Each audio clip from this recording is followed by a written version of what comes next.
கடந்த எல்லப்பிடாரி, எங்கும் நிறைந்தவள் எல்லப்பிடாரி, ஏகாந்தமாக இருந்தவள் எல்லப்பிடாரி, என்னுள் இருக்கும் எல்லப்பிடாரி.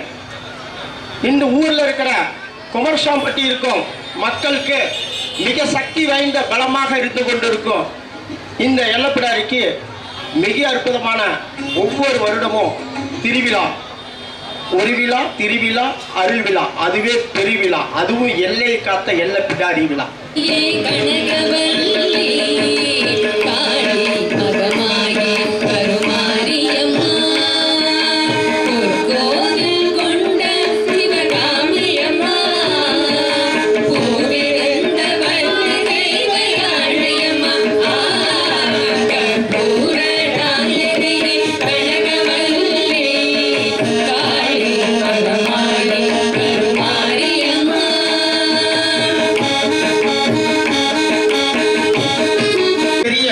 சக்தி வாய்ந்த ஞானத்தோட தன்மையில எப்படி வாங்குறாருன்னா, தேவலோகத்துல இந்திரன் வந்து சக்தி வாய்ந்த இந்திரனை மிரட்டுறார், எல்லாமே நீ எனக்கு அடங்கியிருக்கணுன்ட்டு. அப்ப சிவன்கிட்ட போராடுறாங்க, இவங்க போய் முறையிடுறாங்க. இவன் என்னன்றான், சிவன் மலையே தூக்கலான்னு சொல்ற ராமணீஸ்வரன்.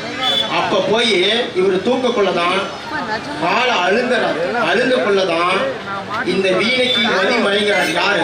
இவருடைய நடம்ப குடுங்கி வீணையா வாசிக்கிறது தான் இந்த வீணையோட தன்மை. நரம்ப குடுங்கிதான் இது, அதுதான் இந்த கை. இந்த கை வந்து நல்லா கவனமா கேட்டுவாங்க. இந்த வீணை அப்படிதான் ஆடி ரூபத்துல இருக்கும், பிடாரி ரூபத்துல இருக்கும், பின்புறம் முழங்காய், இவ்வளவு சக்தி வாய்ந்த. இது வந்து எல்லா நாடி நரம்பும் கேட்கும், நோய் நொடி வினை போக்கும். நம்ம மூளைக்கு நம்ம மனசுக்கு எல்லா இதமும் இதமா இருக்கும். அப்படி அந்த அந்த வீணையை கேட்டு மகிழ்ச்சி அடைங்க.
நோய் நொடி இல்லாம இந்த எல்லப்பிடாரியை கும்பிடுங்க. தயவு செஞ்சு மனசுகிட்ட பேசினா துன்பம், இறைவன்கிட்ட பேசினா இன்பம். இதை நீங்க தான் சூஸ் பண்ணிக்கணும்.